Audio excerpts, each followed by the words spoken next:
Hey, Nick Supik here, Century 21. I hope you're doing well. Just wanted to talk about, hey, so you found your dream home. Now what? What do you offer? How do you make this offer on this house? Let's just, it doesn't matter if we're in a fast market, a slow market. It doesn't really matter what kind of market we're in, but once you find your dream home, what do you do? Do you offer, below asking, above asking? How do you handle that? So first, there's a couple things you got to know. If it's your dream home, pretty good chance it's going to be somebody else's dream home. Or, not exactly always the case, but pretty good chance, right? And so you need to be prepared. You know, Honestly, don't ever go out and never go look at a home. I'm going to say it this way: if you're going to go look at a home, be prepared. What's that mean? You know, Talk to a real estate agent, talk to a lender, um, be pre-approved, have an idea what you want, before you ever go out looking. And, so ducks in a row, be pre-approved, know what kind of down payment you have to use to work with towards your home. Whether you're doing an FHA loan of 3.5% down, whether you're doing a 5, 10, 20% conventional loan, whether it's an all cash offer. Know specifically what you have to work with, because there's two parts to that. There's your down payment, like, if you're putting 3.5%, 5%, 10%, 20% of the actual home price, right? You know, Average home is $250,000 right now. You're putting 20% down. You have 50 grand down payment. Now you also have closing costs, which can range, in probably as low as 3,000 and as high as maybe 10,000. And closing costs is, loan costs, appraisals, title insurance, title costs, um, and taxes, insurances, because you're going to pay a prorated portion of the taxes at closing, and then you're also going to set up an escrow account at closing. So they're going to collect some funds based on some calculations of when the taxes are going to be coming due and what that's all going to look like. So I always calculate in the full amount of the taxes for one calendar year.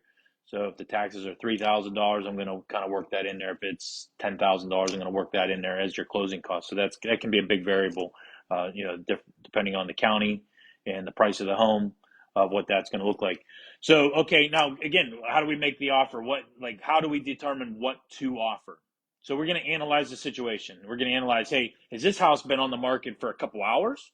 Or has this house been on the market for a couple months or a couple years? It's not that common for being a couple years, but hey, if it's been on the market for 3, 4 months, there's been multiple price reductions. Obviously, we can, agree that we can come in a little differently as if it just came on the market last, a day or two ago or a couple hours ago.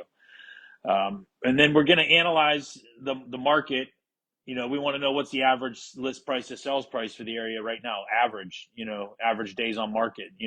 In most markets, it's increased over the last year a decent amount. You're going to be 60. I'm going to say no lower than the 50-day mark, and as high as the 60 to 70-day mark. Average days on market. And so if you're buying a home that's only been on the market for a couple of days, then it's probably going to be a little more competitive. And then so the days on market, the list price to sales price, it was, at one point, average list price to sales price was above asking price. So now most markets in the area is, 3, 4, 5% under asking price. Again, statistical averages, the median, can be, a couple percent off the asking price. So are we, so asking price is still fairly common. We can go through and look, at a chart and see, how many homes are selling above, how many are selling below. There's been homes that sell for 7, 8% above asking price still. That's not common, but it's happening everywhere still. And so we want to make sure, where do we need to be on that? If there's been price reductions, we might look back and say, hey, you know what? They've made a price reduction every 3 weeks, for the last, couple months. So hey, where are we at in that? In that scenario, maybe they're getting ready for another one anyways. So now we can come in, be a little more competitive. So let's just be honest. So when it's hard, I don't care who you are as a real estate agent, when it's hard to say, hey, you need to offer above asking price. Like that's just a hard thing to do. And then let's just say, okay, we know that kind of has to happen for this scenario. How far above asking price are we supposed to recommend? Like that's just a tough. It's a pretty tough area to talk about. So what we would suggest is, I want you to make sure you put your best foot forward.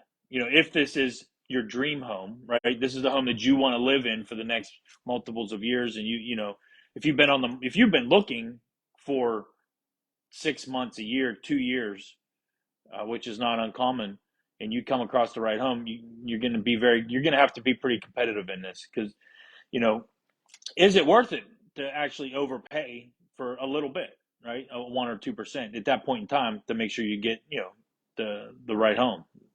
I would kind of say yes. What are we talking? 5, 6, 8, $10,000? I mean, which is a lot of money. I don't want to minimize the amount of that's a significant amount of money. But if it's the difference between you being in the home of your dreams or not, then yeah, you need to go all in, right?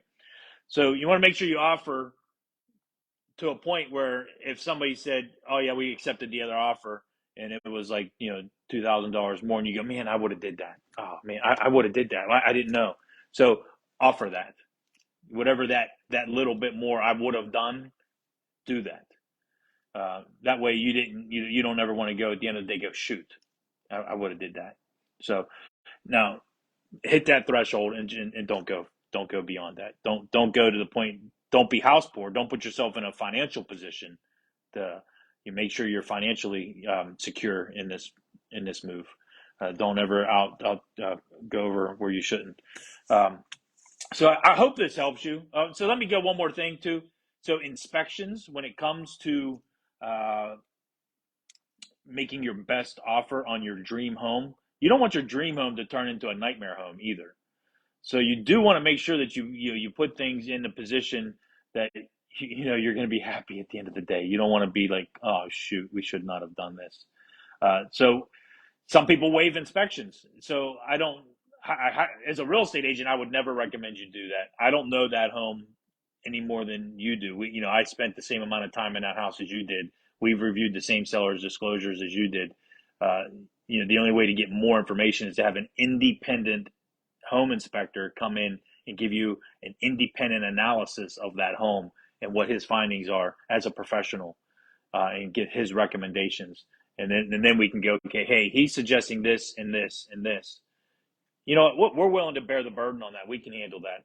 Or but this one thing, we that's kind of a deal breaker for us. We need to have somebody else look at that, or we need the seller to help concession on that. Otherwise, this isn't our dream home anymore. So that's how we would handle that. So because you can elect or you don't doing a home inspection is not mandatory. It is not a requirement. It's an election by the buyer. It's a contingency in the agreement, and I do think it's a highly wise thing to do, to have those inspections done. Uh, and you can use one other little caveat here. So when let's say you offer a little bit more than you really thought you wanted to, and you put in an appraisal contingency, so it does have to appraise for that amount. The appraiser has to come out and realize that, yeah, find other comparable homes to support that. And so if it does not appraise for the amount that you're offering, you can potentially renegotiate that or not be obligated to buy the home. You say, hey, you know what? The home came in at 3% under what we were paying for it. Now it's decision time. Do we come up with the difference? Do you pay the difference out of pocket? Do you renegotiate with the seller?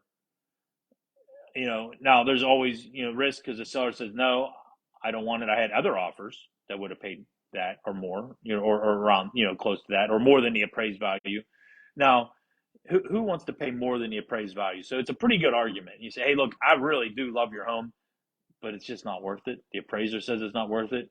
And when that home comes back on the market, they don't have to disclose that it didn't appraise, but they know in their head that it didn't appraise. So what's the chances on them getting the next buyer and the next appraisal coming in higher? So you have a pretty good negotiating point at that point. So, but I hope there's a lot there. I hope that you can catch a couple tidbits there. And, if you need help specifically in your scenario, because the unique thing about real estate is every deal is unique. And, you need to be able to navigate through that each time. And, you need somebody to help you with that.